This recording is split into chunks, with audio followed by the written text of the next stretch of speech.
It has a far-reaching There's effect Mr. Jody. across the board there. There's Jody joining us. Hey, Jody, you safe? I am. I'm Okay. good. We were worried that we know you travel up into the northern panhandle a lot, and we were thinking, oh, no, I hope Jody didn't get trapped or get evacuated up there. No, it was pretty crazy though. I talked to those guys quite a bit yesterday, and just my brother lives in Miami, works for the city of Miami, so he was helping out with water for the firefighters and that kind of stuff, and it was a mess, I'll tell you that. Yeah. What are we digging in on today, Jody? So I want to talk a little bit about innovation. There's been a lot of change in our world, and obviously it's important to keep the change going in the right direction, but there's a lot of times that we innovate and it doesn't turn out so well.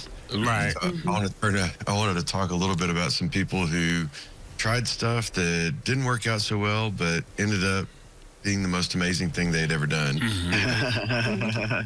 Freedom is one of those companies that they were trying to make the strongest glue in the world at one point.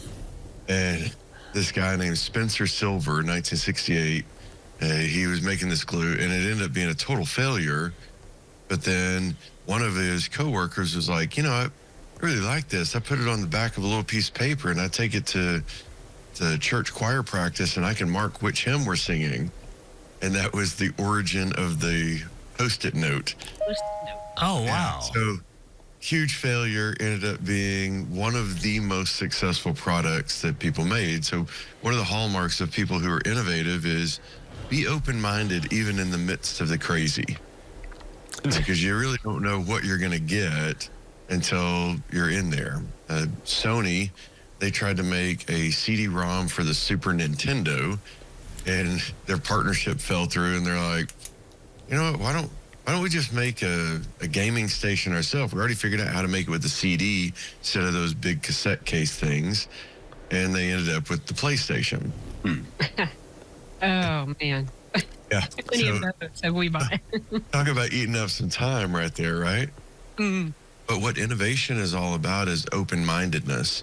Right. And it's really, we're trying to get to an objective, and we're trying to see if in that pathway to the objective, we can see what comes along and see what we can do with it.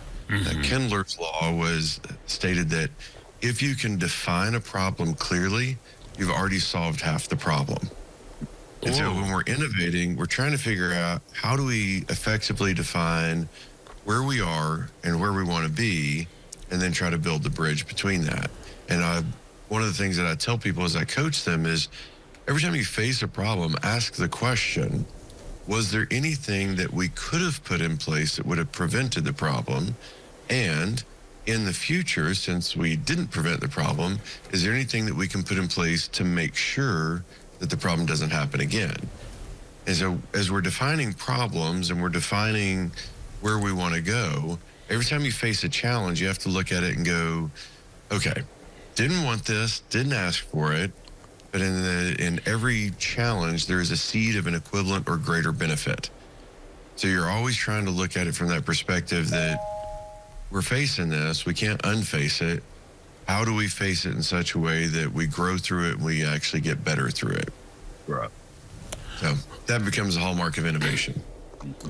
You know, it's funny. You talked about that. I'm reading a book now, and it talks about how people sometimes stumble onto something, and you think of cornflakes. Yeah. Cornflakes are just You know why that came around? yeah, just a lazy cook. The Kellogg brothers, the older one, ran this health sanctuary, almost a cult like, I hate to say. It was crazy. Yeah, and he wanted his brother to invent a breakfast here. And one of the tenets of this group is you had to eat plain and not a lot of sugar and no sugar, matter of fact. Right. And he was trying to make some neat, inconvenient breakfast. And he laid this tray out. He's making sort of like a cookie or something like that. And mold got in it, spores got in it overnight. And it just did something radical with it. And he's like, but here's the thing. Don't you have to have the guts to try it, though? Because who said then, well, I'm going to eat these? I know. I'm throwing this in the trash. Yeah, you know? Right. I've wondered about that. Don't you have to be able to step into it sometimes? Well, it's kind of like, penicillin. That was invented back in 1928 by a guy named Alexander Fleming. And it was a failed lab experiment as well, where he observed that a petri dish containing Staphylococcus bacteria, it was contaminated by mold, and the mold killed the bacteria. And so they're thinking, let's put that in a needle and put that inside of us. That can really help. Gotta be good. But you look at that and you go, there's a lot of times when we tried stuff that was just crazy. I don't know if you watched on Netflix, The Food That Built America, that documentary, because that's where I saw the deal about the Kellogg brothers and a lot of the breakfast cereal. And at first you think that's just nuts. Yeah. But look at the situations that were going on around them. Like if you went and got meat, it was just hanging out in the open. Right. And they're like, take some of that meat. And they had, they called it catsup, not ketchup. Yeah. And it was a fish oil based product that would cover the taste of rancid meat. Ooh. It was still rancid meat. It would just kind of mask how bad it tasted. Oh. And it wasn't until, Mr. Hines came up with ketchup, which was the first tomato based flavoring for food, that they're like, maybe we should just do this a little bit better. They also started making stuff like cornflakes and grape nuts and stuff like that because the food was so unregulated and so much of it would kill you. That's reason enough not to eat it. I'll tell you that right now.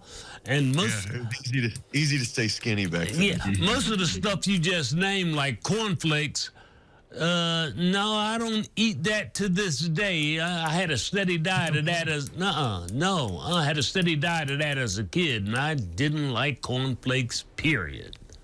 Yeah. Well, you remember back in, we would have been in high school. I was in high school, so that meant David would have been in high school, and Jody, you too. But remember when Coke tried to come out with the new Coke? Yeah. That was a total flop, was it not? Did anything come from that? Major financial losses. Yeah.